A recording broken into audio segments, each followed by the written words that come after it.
Ya, pemirsa Televisi Edukasi, terima kasih Anda masih bersama kami dalam program Pasti Bisa. Belajar bersama Pasti Bisa, ujian jadi lancar. Masih bersama saya Zerlinda Zuhdi dan juga tentu saja narasumber kita hari ini Ibu Dwi Kencana Sari yang membahas tentang mata pelajaran PPKN untuk tingkat SMK dengan topik nilai-nilai Pancasila dalam kerangka praktik penyelenggaraan pemerintahan negara. Ibu Dwi masih semangat? Semangat. Pastinya masih semangat. Ibu gurunya masih semangat untuk mengajarkan. Adik-adik yang ada di studio masih semangat? Masih semangat. Kalau gitu Kak Zizi mau cek ombak lagi. Belajar bersama Pasti bisa. Ujian Pasti lancar. Boleh dong tepuk tangan untuk segmen kedua supaya lebih semangat. Tepuk tangan. Dan mudah-mudahan yang di rumah juga tidak kalah semangat.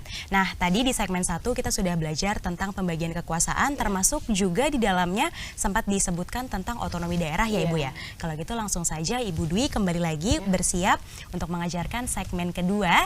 Dan Kak Zizi ingatkan untuk teman-teman di rumah apabila ingin mengajukan pertanyaan dapat melakukan telepon interaktif bebas pulsa di 0800 140 3046 atau juga mengajukan pertanyaan melalui akun Twitter dan Facebook Televisi Edukasi. Dan tayangan ini dapat disaksikan secara langsung melalui situs tve.kemdikbud.go.id dan juga melalui YouTube di www.youtube.com/televisiedukasi. Dan tayangan ini akan disiarkan secara ulang pada pukul 19.30 nanti malam. Kalau gitu langsung saja Kak Zizi serahkan kepada Ibu Dwi. Silakan Ibu Dwi. Semangat untuk membahas soal lagi ya. Pastinya harus semangat terus ya Ibu ya. Di studio ataupun yang di rumah ya. Oke. Kita lanjut soalnya. Kita lanjut lagi Ya. untuk soal Soal berikutnya. Siapa yang mau bantu bacakan? Azkia lagi, silakan Azkia. Kekuasaan untuk melaksanakan hubungan luar negeri menurut John Locke termasuk kekuasaan A. Legislatif, B. Eksekutif, C. Yudikatif, D. Liberatif, dan E. Federatif. Oke, terima kasih Azkia. Ya. Silakan Ibu. Ada yang mau coba jawab? Ada yang mau Apa langsung coba jawab? jawabannya? Safa. Menurut saya jawabannya itu B, eksekutif. Menurut Safa, Kenapa eksekutif. Kenapa Ada yang Safa? tahu nggak? Karena di soal kekuasaan untuk melaksanakan hubungan luar negeri itu merupakan salah satu tugas presiden. Oh iya. Di sini kita bahas ya. Perlu digarisbawahi ketika kita menjawab soal seperti ini, kita lihat teori siapa yang ditampilkan. Di sini ialah menurut John Locke.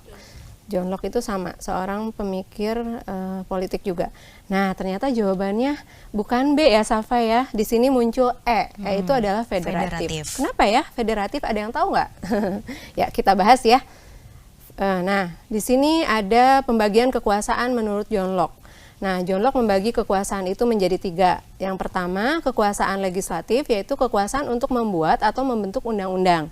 Yang kedua, kekuasaan eksekutif adalah kekuasaan untuk melaksanakan undang-undang, termasuk kekuasaan untuk mengadili setiap pelanggaran terhadap undang-undang.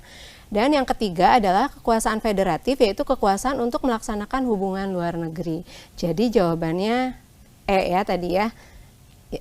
Kita bisa lihat ya jawabannya E ya, Safa ya. Kita lanjut. Jadi jawabannya adalah yang E ya, federatif. Ya, federatif. Nah, mungkin teman-teman yang di studio dan juga yang di rumah jangan sampai terkecoh karena kalau tadi kita membahas pembagian kekuasaan berdasarkan teori dari Montesquieu. Ya. Kalau sekarang adalah berdasarkan teori dari John Locke. Kalau dari tadi Montesquieu ada apa aja? Pembagian kekuasaannya ada 3, apa aja? Legislatif, eksekutif, dan yudikatif. Kalau menurut John Locke apa aja?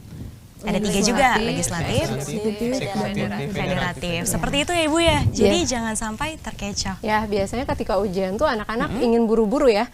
Buru-buru mengerjakan soal dan kemudian jawabannya ternyata salah. Jadi nanti untuk kedepannya hati-hati ya, baik yang di sini ataupun yang di rumah. Oke, kita lanjut lagi ke untuk soal materi berikutnya. Soal berikutnya. Untuk soal berikutnya siapa yang bisa bantu bacakan? Silakan Hikam. Setelah di amandemennya Undang-Undang Dasar Negara Republik Indonesia tahun 1945, di Indonesia dikenal dengan adanya kekuasaan eksaminatif atau inspektif, yaitu kekuasaan yang berhubungan dengan penyelenggaraan pemeriksaan atas pengelolaan dan tanggung jawab tentang keuangan negara, yang dipegang oleh A. Dewan Perwakilan Rakyat, B. Dewan Perwakilan Daerah, C. Bank Indonesia, D. Badan Pemeriksa Keuangan, dan E. Mahkamah Agung. Oke. Silakan Ibu, ini kita mau cermati dulu bersama soalnya atau langsung ke pembahasan? Kita cermati dulu soalnya ya. Ada yang harus kita garis bawahi nih di sini. adanya kekuasaan eksaminatif atau inspektif, yaitu kekuasaan yang berhubungan dengan penyelenggaraan pemeriksaan dan pengelolaan dan tanggung jawab tentang keuangan negara. Tentunya kalau ada keuangan negara ini berhubungan dengan apa ya? Nah, itu kata kuncinya. Oke. Nah, jawabannya sudah ditemukan? Siapa yang mau Apa jawab? jawabannya kira-kira? Sekar, silakan Sekar. Menurut saya jawabannya yaitu D, Badan Pemeriksa Keuangan. Ya, Badan Pemeriksa kita Keuangan. cek ya jawabannya. Ya, betul, BPK. Biasa disingkat BPK atau Badan Pemeriksa Keuangan. Nah, apa sih kekuasaan eksaminatif atau inspektif itu? Nah, kekuasaan yang berhubungan dengan penyelenggaraan, pemeriksaan atas pengelolaan dan tanggung jawab keuangan negara itu dipegang oleh BPK. Hal ini tertuang di dalam Undang-Undang Dasar Pasal 23E Ayat 1 Undang-Undang Dasar 1945. Nah, BPK ini adalah bertujuan untuk memeriksa pengelolaan dan tanggung jawab tentang keuangan negara, diadakan satu badan pemeriksaan keuangan yang bebas dan mandiri. Jadi intinya negara kita ini memiliki kekuasaan eksaminatif yang dipegang oleh BPK tadi ya. Ini tertuang sudah di dalam Undang-Undang Dalam Dasar Undang-Undang. 1945 ya. Bisa dipahami ya. Oke, jadi jawabannya adalah Badan BPK. Pemeriksa Keuangan. Tadi seperti yang Ibu Dwi sampaikan bahwa dicermati baik-baik Iya. soalnya, karena tadi di soal sebelumnya itu ada kata-kata pemeriksaan atas pengelolaan dan tanggung jawab tentang keuangan negara. Iya. Itu ya. Jadi yang berwenang adalah Badan Pemeriksa Keuangan. Kita lanjut lagi ke soal berikutnya. Oke, siapa yang bisa bantu untuk soal berikutnya? Ya. Siapa Ini yang mau panjang bacakan? ya soalnya. Silakan. Silahkan. Siapa? Siapa yang mau bantu Mau bacakan bantu Ibu soal? baca? Mungkin Ibnu bisa bantu bacakan, silakan Ibnu. Proses pembagian kekuasaan dalam sistem ketatanegaraan di Indonesia ialah A. Proses pembagian kekuasaan dilakukan secara horizontal dan vertikal. Secara horizontal, kekuasaan didistribusikan kepada lembaga-lembaga tinggi negara, sedangkan secara vertikal didistribusikan kepada pemerintah daerah. B. Proses pembagian kekuasaan dilakukan melalui musyawarah mufakat seluruh partai politik. Hasil musyawarah diajukan kepada Presiden untuk ditetapkan dalam sebuah keputusan Presiden RI. C. Proses pembagian kekuasaan sepenuhnya dilakukan oleh Presiden RI selaku kepala negara. Presiden mendistribusikan kekuasaan kepada lembaga-lembaga negara secara berimbang. D. Proses pembagian kekuasaan negara ditetapkan oleh Mahkamah Konstitusi atau MK dan mengklarifikasikan kekuasaan negara menjadi 3, yakni legislatif, eksekutif, dan yudikatif. E. Majelis Permusyawaratan Rakyat atau MPR berkedudukan sebagai lembaga tertinggi negara dan mengatur jalannya kekuasaan yang mencangkup kekuasaan legislatif dan yudikatif. Oke. Terima kasih Ibnu sudah membacakan ini. Soalnya singkat tapi pilihan jawabannya panjang ya Ibu Tadi ya. ya seperti yang sudah disampaikan Iya di betul. awal. Oke, silakan Ibu. Ya, soalnya pendek tapi jawabannya panjang. Pasti kalian juga ketika ujian, aduh males gitu bacanya kadang ya. Tapi kalian intinya gini, ketika menemukan soal, ketika ujian itu kalian cari aja yang mudah dulu ya. Sama seperti mata pelajaran yang lain, PKN juga seperti itu. Nah, dari soal yang ini, proses pembagian kekuasaan dalam sistem ketatanegaraan Indonesia itu ialah apa? A, B, C, atau D, atau E? Kira-kira jawabannya apa nih? Ada yang Gak usah sudah dibaca lagi punya ya, kalian jawaban. baca sendiri, dicermati. Oke, Kira-kira dicermati jawabannya apa ya? A, B, C, D, atau E? Oke, Ya, Hikam silakan, sudah punya Hikam. jawaban. Silakan Hikam. Pembagian kekuasaan dalam sistem ketatanegaraan di Indonesia adalah MPR sebagai pemimpin tertinggi, lembaga tertinggi negara yang mencakup lembaga eksekutif dan yudikatif. Dikarenakan Jawabannya E.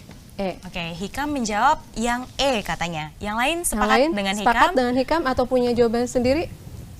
Sepakat. Kompakan nih kayaknya jawabnya Iya, ya. udah janjian ya kayaknya ya. Ya, Oke. untuk soal ini jawabannya adalah A. Mengapa ya kok Ibu jawabannya A? Kita bahas ya. Ternyata pembagian kekuasaan di Indonesia itu dibagi menjadi 2. Ada horizontal dan ada vertikal. Jadi kalau horizontal itu dia ini sejajar ya. Kalau horizontal dari atas ke bawah. Nah, itu biasanya horizontal itu Pembagian kekuasaan menurut fungsi lembaga tertentu yang sederajat, yaitu konstitutif, eksekutif, legislatif, yudikatif, eksaminatif, atau inspektif moneter. Kalau vertikal itu pembagian kekuasaan berdasarkan tingkat pemerintahannya. Atau biasanya contoh dari vertikal ini, pemerintahan pusat memberikan wewenang kepada pemerintah daerah untuk mengatur hal apa gitu. Bisa dipahami ya, jadi kalau horizontal itu berarti sejajar kedudukannya. Kalau vertikal ke bawah, antara yang tinggi ke yang lebih rendah ya. Oke, jadi kalau misalnya pembagian kekuasaan secara vertikal bisa disebut seperti otonomi daerah itu tidak ya Bu ya? Betul. Betul ya. Jadi salah satu contohnya pembagian kekuasaan secara vertikal adalah otonomi daerah seperti yang sudah kita bahas di segmen sebelumnya. Jadi untuk soal yang ini jawabannya adalah pembagian kekuasaan secara horizontal dan secara vertikal. Kalau secara horizontal apa tadi teman-teman yang di studio? Kalau legislatif. Maksudnya kalau horizontal berarti sejajar. levelnya sama Sejajar. sejajar ya. Sejajar. Kalau vertikal Dari yang tertinggi ke terendah. oke, dari posisi yang tinggi ke yang di bawahnya gitu maksudnya ya. intinya dari pusat ke Dari daerah pusat ke biasanya daerah. dialokasikan. Oke. Bisa seperti itu Kita juga ya. lanjut lagi ke Ya. soal berikutnya. Kita lanjut ya. Siapa yang bisa Silakan bantu mau baca. bacakan? Safa, silakan Safa. Pembagian kekuasaan secara vertikal muncul sebagai konsekuensi dari diterapkannya asas desentralisasi di Negara Kesatuan Republik Indonesia.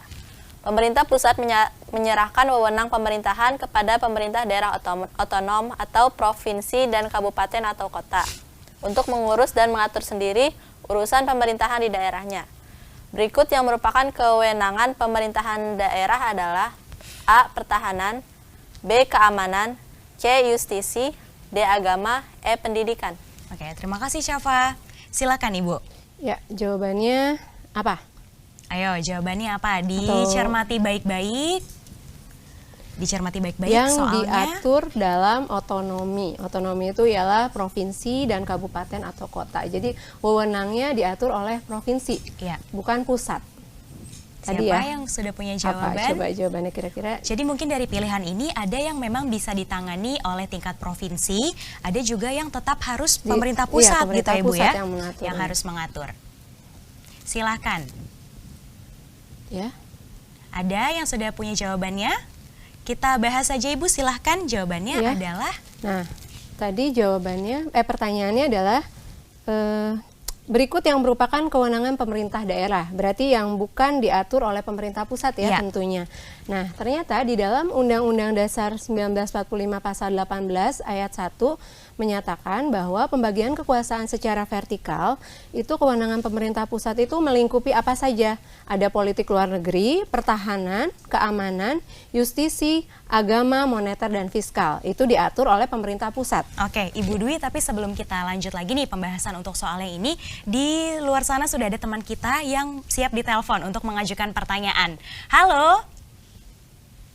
Halo? Halo, Ya, dengan siapa dari mana? dengan Ryan di Bandung. Ryan di Bandung, silakan Ryan pertanyaannya. Jelaskan apakah kelebihan serta kekurangan sentralistik dan otonomi daerah. Oke, kelebihan dan kekurangan sentralistik dan juga otonomi daerah ya? Iya, Baik, terima kasih Rian dari Bandung atas pertanyaannya. Ya. Silakan Ibu. Terima kasih Rian. Jawabannya adalah tadi pertanyaannya apa kelebihan dari sentralistik dan apa tadi? Otonomi daerah, kelebihan dan kekurangannya. Nah, sentralistik itu ialah pemusatan pemerintahan. Jadi pemusatan pemerintahan itu segala sesuatu itu diatur oleh pemerintah pusat. Sementara kalau otonomi daerah itu pemerintah daerah diberikan wewenang untuk mengatur daerahnya sendiri. Ya. Jadi punya kekuasaan apa nih yang menjadi kekurangan atau kelebihan dari daerah tersebut. Jadi dengan adanya otonomi daerah, tentunya pemerintah daerah itu tahu mana yang bisa menjadi keunggulan atau bahkan kelemahan dari daerahnya. Kalau sentralistik itu sentralisasi mungkin ya maksudnya, itu dibagi dari pusat. Segala sesuatu distribusikan dari pusat kepada daerah. Tapi kalau itu, kalau otonomi daerah tadi, daerah memiliki wewenang untuk mengatur daerahnya sendiri. Oke, seperti itu ya Rian ya. Nah, kita lanjut lagi Ibu, tadi terpotong pembahasannya, silahkan. Ya, tadi baru dibahas tentang kewenangan pemerintah pusat ya, ini termasuk ke dalam pemerintah pusat. Nah, sekarang apa yang menjadi kewenangan pemerintah daerah? Satu adalah kesehatan, kedua pendidikan dan sumber daya manusia, ketiga sosial, Keempat, ketenaga kerjaan, sarana prasarana umum, pembangunan, dan ruang lingkungan hidup, serta koperasi dan UMKM. Jelas ya bedanya ya, kenapa pemerintah pusat tidak memberikan wewenang agama untuk mengatur ini di daerah. Nah, agama itu menjadi kewenangan pemerintah pusat. Nah, jadi yang tadi pertanyaannya, yang bukan merupakan kewenangan pemerintah daerah adalah, jadi jelas ya jawabannya, pendidikan. Kalian harus ingat, dibagi menjadi dua, ada wewenang pemerintah pusat dan wewenang pemerintah daerah. Oke, seperti itu ya. Kita lanjut lagi ke soal berikutnya. Ya. Oke, untuk soal berikutnya siapa yang bisa bantu bacakan? Siapa yang bisa bantu? Sekar mungkin bisa bantu, silakan Sekar. Dalam sistem ketatanegaraan di Indonesia, menteri bertanggung jawab kepada A. Presiden, B. Dewan Perwakilan Rakyat, C. Majelis Permusyawaratan Rakyat, D. Mahkamah Konstitusi, dan E. Mahkamah Agung. Oke, terima kasih Sekar. Nah, ini teman-teman di rumah juga bisa mencermati soalnya dengan baik. Silakan Ibu Dwi. Ya, jawabannya apa? Safa, silakan Safa. Jawabannya A. Presiden, karena menteri itu kan membantu tugas presiden. Ya. Oke. Ini Safa sangat semangat, Semangat dari ya. tadi tunjuk tangan terus. Kayaknya nanti Yang kalau lain juga ulangan jangan nilainya lupa baik semangat. ya. Ayo. Yang lain juga harus semangat seperti Safa, yang di rumah juga ya tentunya harus semangat. Ya, jawabannya adalah, maaf. Jawabannya adalah Betul ya Safa ya. Presiden. Yang lain juga tentunya jawabnya pasti benar juga ya. A. Presiden. Mengapa presiden? Nah, ternyata tadi apa yang diutarakan Safa itu betul. Menteri itu diangkat oleh presiden. Jadi menteri itu menteri-menteri diangkat dan diberhentikan oleh presiden. Setiap menteri membidangi urusan tertentu dalam pemerintahan. Terus pembentukan, pengubahan, dan pembubaran kementerian negara diatur dalam undang-undang. Nah, adapun undang-undang yang terkait dengan kementerian negara itu tertuang di dalam pasal 3, yaitu kementerian berada di bawah presiden dan bertanggung jawab juga kepada presiden. Jadi dapat dipahami ya, menteri itu diangkat oleh presiden. Jadi dia harus bertanggung jawab juga kepada presiden Bisa tentunya dipahami ya. Oke, baik, silakan Ibu Dwi kembali ke tempat duduknya. Karena kita harus jeda dulu sebelum kita melanjutkan kepada pembahasan soal di segmen 3. Yang di studio masih semangat teman-teman? Masih semangat, masih ada satu segmen lagi. Mudah-mudahan yang di rumah juga tidak kalah semangat. Tapi kami akan kembali dulu setelah jeda. Tetaplah bersama kami di Televisi Edukasi, televisi yang santun dan mencerdaskan.